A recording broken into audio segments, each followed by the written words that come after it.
रोशन बीबी एक ताज़ा मिसाल है जो हफ्ते वाले दिन उनको एहतजाज करते हुए गिरफ्तार किया गया। इससे पहले भी हमने देखा किस तरह घरों में घुसकर खवातीन के साथ बदतमीजी की गई, उनके साथ ज्यादतियां की गई। मुझे वो दिन भी याद है जब एक पुलिस वाले ने एक पिस्तौल तान ली थी सड़क पर एक खातून के सर पे। लेकिन अगर वो किसी बड़े शख्स की बेटी या बीवी नहीं है तो कोई कुछ नहीं कहता।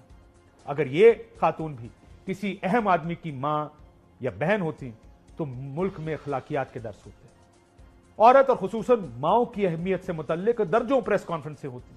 कोई किसी को चीख चीख कर बेगैरत कर रहा होता, ताना देता कि लड़ना है तो मर्दों से आके लड़ो। लेकिन अजीब सा सन्नाटा है शहर इक़्तिदार में, कमाल खामोशी है। औरतों का एहतराम कहां है? अखलाकियात से आरी लोग हैं ये।